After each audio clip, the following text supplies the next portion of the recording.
நினைவுகூர்தலின் தியானங்கள் எனும் புத்தகத்திலிருந்து பேதுருவின் மறுதலிப்பு எனும் தலைப்பின் கீழுள்ள 3 பாடங்களில் முதலாவது பாடமாக சுய அல்லது தன்னம்பிக்கை ஒரு பலவீனமாகும் எனும் பாடத்தினை காணலாம். ரீப்ரிண்ட் நம்பர் 4711, நவம்பர் 1910, பக்கம் 833. தலைப்பு சுயநம்பிக்கை அல்லது தன்னம்பிக்கை ஒரு பலவீனமாகும். ஆதார வசன பகுதி மத்தேயு 26ஆம் அதிகாரம் 31 முதல் 35 வரையிலான வசனங்கள் மற்றும் 69 முதல் 75 வரையிலான வசனங்கள்.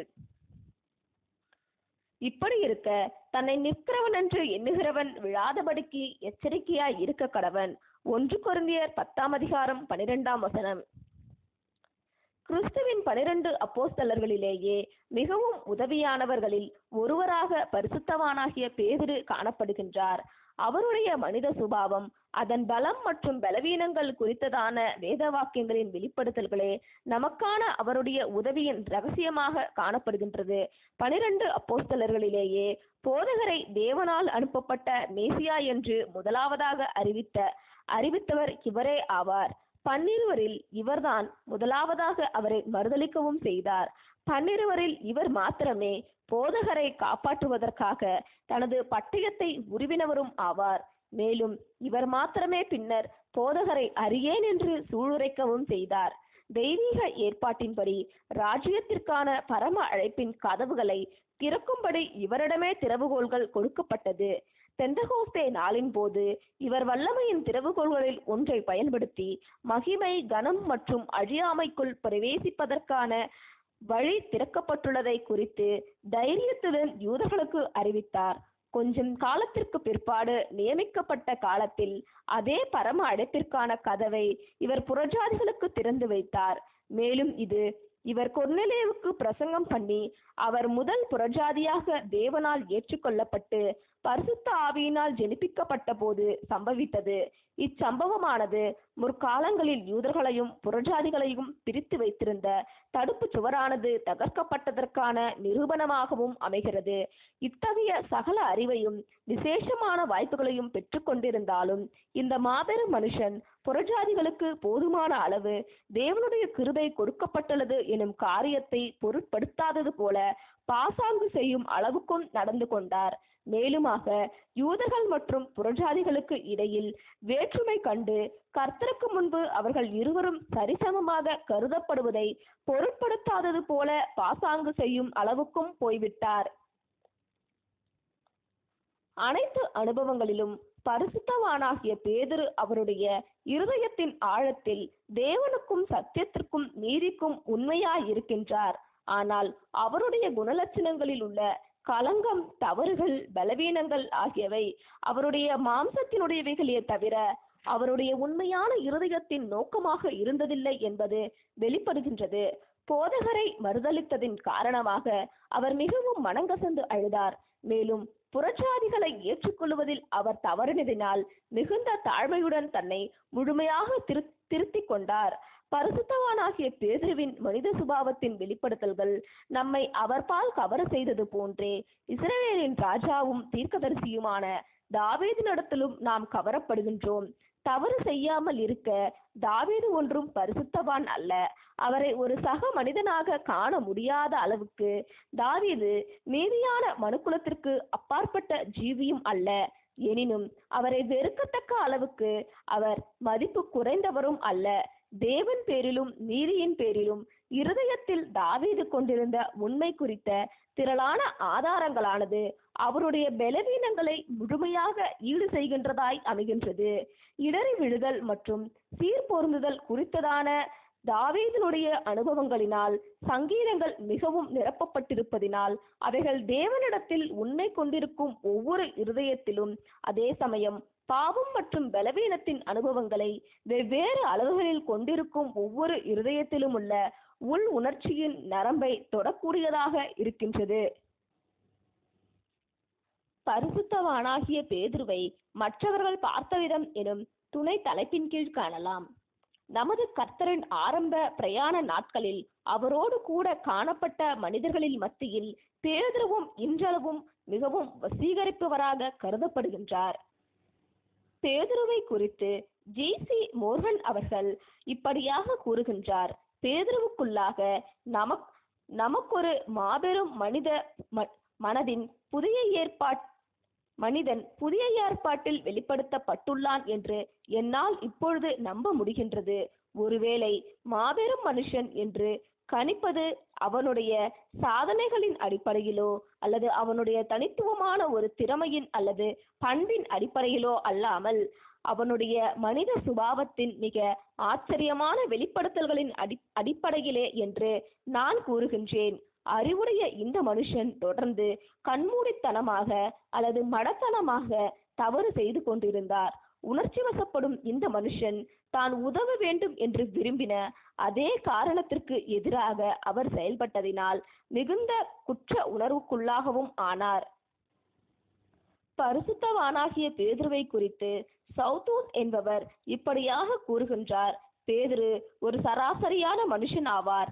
இக்காரணத்தினால் அவர் நமக்கும் அவரோடு கூட இருந்தவர்களுக்கும் மற்ற அப்போஸ்தலர்களுக்கும் கூட சரிசமம் ஆவார்.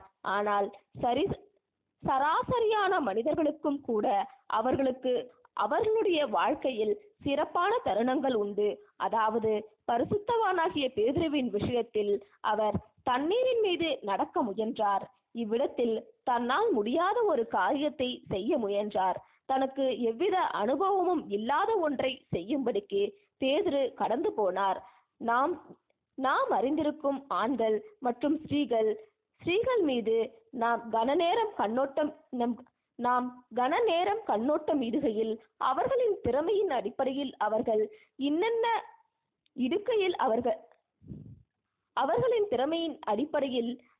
அவர்கள் இன்னென்ன காரியங்களை செய்து விடுவார்கள் என்று தீர்க்க தரிசனம் கூறுவது போன்று கூறுவது எப்போதும் சாதகமாக அப்படியே நடந்துவிடும் என்பது இல்லை என நாம் அறிந்திருக்கின்றோம். ஏனெனில் உலகத்திலேயே திறமைகளில் மிக குறைவான மனிதனால் அசாதாரணமான காரியங்கள் நிகழ்த்தப்பட்டுள்ளது. பரிசுத்தவானாகிய பேதுருவை குறித்து டாக்டர் டேவிஸ் அவர்கள் இவ்வாறு கூறுகின்றார்: பேதுரு புத்தி கூர்மை உடையவர். மற்ற அப்போஸ்தலர்களை காட்டிலும் இவரே இயேசுவிடம் அநேக கேள்விகளை கேட்டுள்ளார். கேள்விகள் கேட்கும் தன்மையானது புத்தி கூர்மையின் வெளிப்படுத்தலாகும். கேள்வி கேட்பது என்பது அறியாமையின் வெளிப்படுத்தலாக கூட இருக்கலாம். ஆனால் ஒருபோதும் கேள்வி கேட்காத மனிதன் நிச்சயம் அறிவாற்றல் குறைவுபட்டவனாகவே இருக்கின்றான். பேதுரு நல்ல இருதயம் கொண்டவரும் துக்கத்தால் விம்மி அழுகிறவரும் சிந்திக்காமல் செயலாற்றுகிறவரும் ஆவார். அவருடைய பேரார்வம் எனும் பண்பிலே அவருடைய நற்பண்புகளும் அவருடைய தவறுகளும் இரண்டும் பொதுவான வேரை கொண்டுள்ளது. பேதுருவிடம் அவசர செயல்பாடு எனும் கலை இருக்கவே இதனோடு கூட அவருடைய ஜீவியத்தில் கொழுந்துவிட்டு எரியும் அன்பு மற்றும் சத்தியத்தை உடனடியாக ஏற்றுக்கொள்ளும் மனப்பான்மையாகிய அழகிய செடியும் மிக பலமாக வளர்ந்ததே அவரிடத்தில் பாராட்ட தகுந்த விஷயமாகும்.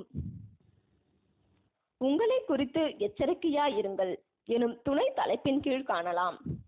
ஆண்டவர் தம்முடைய பின்னடியார்களுக்கு கற்றுக் கொடுத்ததும் கிறிஸ்துவின் பள்ளிக்கூடத்தில் பயிலும் அனைவராலும் கற்றுக்கொள்ள வேண்டியதுமான மாபெரும் பாடம் என்னவெனில், தேவன் பேரிலும் நீதியின் பேரிலும் கொழுந்துவிட்டு எரியும் அன்பும் வைராக்கியமும் இருக்கும் அதே சமயத்தில் நம்மிடத்தில் தன்னடக்கமும் காணப்பட வேண்டும்.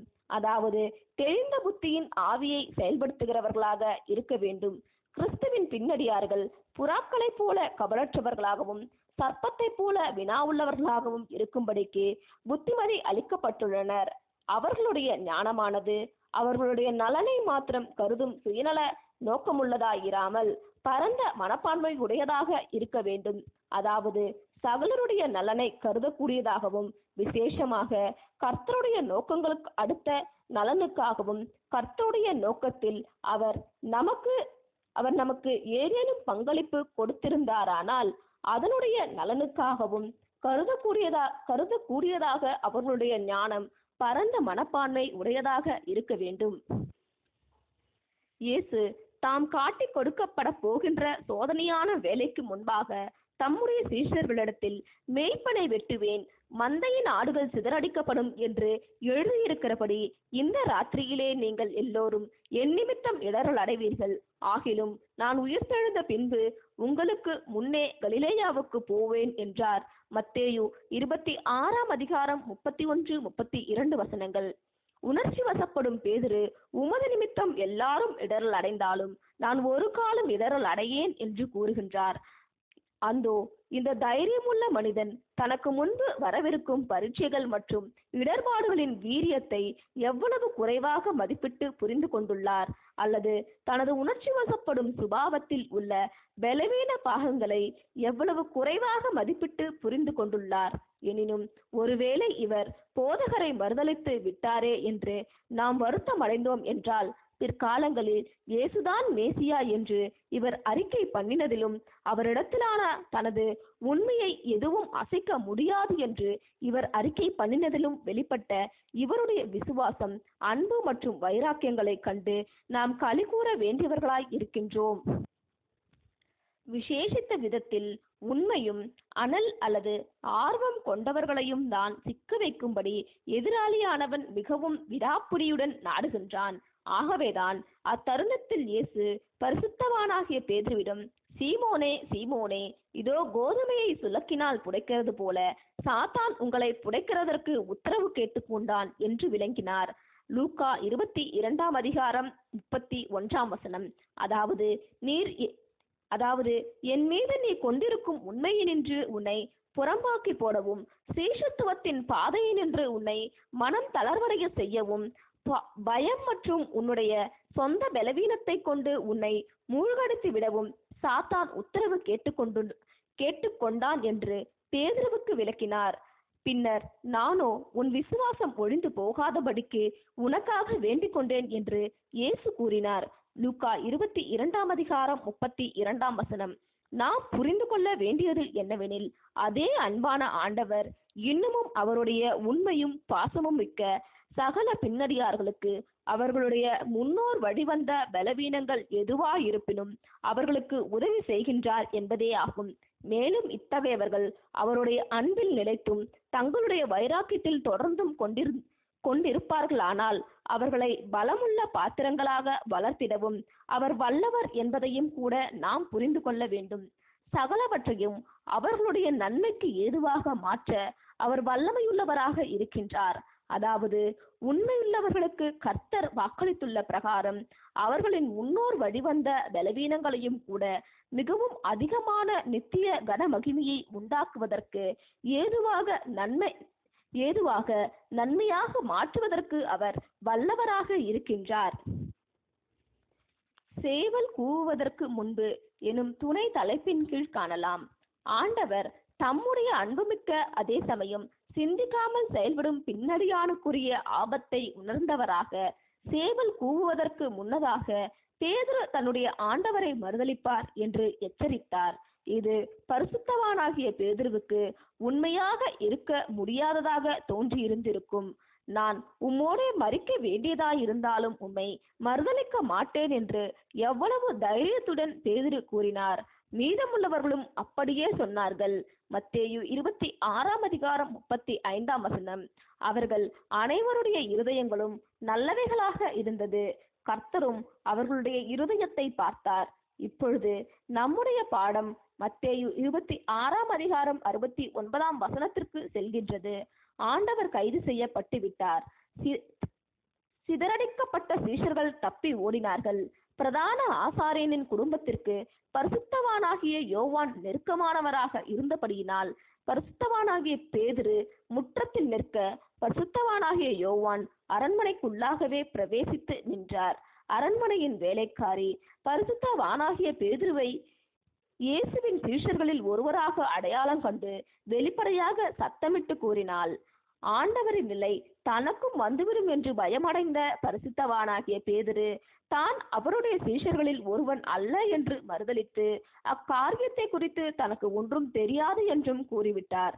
கொஞ்சம் நேரத்திற்கு பிற்பாடு வேறொருவர் பரிசுத்த பேதுருவை குறித்து மீண்டும் அடையாளம் கண்டபோது அவர் சத்தியம் செய்து அதை மறுத்து தனக்கு இயேசுவை தெரியாது என்றும் கூறினார்.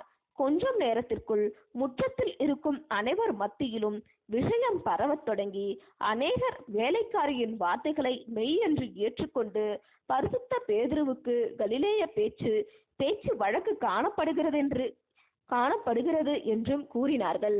பரிசுத்தவானாகிய பேதுருவோ தன்னுடைய மறுதலிப்பை உறுதிப்படுத்தும் வண்ணமாக சபிக்கவும் தொடங்கி அந்த மனுஷனை நான் அறியேன் என்று ஆணையிடவும் செய்தார். இப்படி செய்த உடனே சேவல் கூவ ஆரம்பித்தது. அப்போது பரிசுத்தவானாகிய பேதுரு சேவல் கூவுவதற்கு முன்னதாக நீ என்னை 3 தரம் மறுதலிப்பாய் என்று தன்னோடு பேசின ஆண்டவரின் வார்த்தைகளை நினைவு கூர்ந்தார். அந்தோ பரிதாபம்! பரிசுத்தவானாகிய பேதுரு தன்னுடைய நிலை நிற்கும் தன்மையின் மீது மிகுந்த நிச்சயமும் தனது நேர்மையின் அல்லது உண்மையின் மீது மிகுந்த நம்பிக்கையும் கொண்டவராக இருந்தார். அவர் தன்னை குறித்து பெருமையாய் பேசின அதே விஷயங்களிலேயே அவர் எதிராளியானவனால் சிக்க வைக்கப்பட்டார். இயேசு திரும்பி பேதுருவை பார்த்தார் என்று வேறொரு பதிவு கூறுகின்றது. அந்த பார்வை போதுமானதாகும். அப்பார்வையானது பரிசுத்தவானாகிய பேதுருவின் உத்தம இருதயத்திடம் ஆயிரமான காரியங்களை அல்லது விஷயங்களை பேசிவிட்டது. அது கோபத்தின் பார்வையோ அல்லது இகழ்ச்சியின் வெறுத்து ஒதுக்கும் பார்வையாகவோ இருக்காது என்பதில் நமக்கு நிச்சயமே. அது அன்புடன் கூடிய அனுதாபத்தின் பார்வையாகவே இருந்தது. அது பரிசுத்தவானாகிய பேதுருவின் இருதயத்தை உருக்கிற்று அல்லது கரைய பண்ணிற்று. அவர் வெளியே போய் மனம் கசந்து அழுதார். எதிராளியானவனின் சோதனைகளினாலும் பலவீனங்களினாலும் குறைபாடுகளினாலும் நெருக்கப்பட்டிருக்கின்ற இன்றைய காலத்தில் காணப்படும் ஆண்டவரின் பின்னடியார்களுக்கு பரிசுத்தவானாகிய பேதுருவின் அனுபவங்களிலிருந்து வரும் பாடம் எச்சரிப்பாக விளங்குகின்றது. அதாவது பின்னடியார்கள் கர்த்தரிடத்தில் நம்பிக்கை கொண்டவர்களாக உதவிக்காக கர்த்தரையே நோக்க வேண்டுமே ஒழிய சுயநம்பிக்கை அல்லது தன்னம்பிக்கை கொண்டவர்களாக இருக்கக்கூடாது என்பதே ஆகும். வீழ்ந்த நிலையில் இன்று காணப்படுபவர்களுக்கும் பரிசுத்தவானாகிய பேதுருவின் அனுபவங்களிலிருந்து கர்த்தர் வைக்கும் அனுதாபம் மற்றும் இரக்கம் குறித்ததான ஒரு பாடமும் உள்ளது. வீழ்ந்த நிலையில் இருப்பவர்களும் கூட தங்களுடைய அக்கிரமங்களுக்காக மனம் கசந்து அழுது மனம் திரும்பி தங்களுடைய அனுபவங்களின் மூலம் நன்மையை அல்லது படிப்பினையை பெற்றுக்கொண்டவர்களாக இருக்க வேண்டும். ஆமேன்.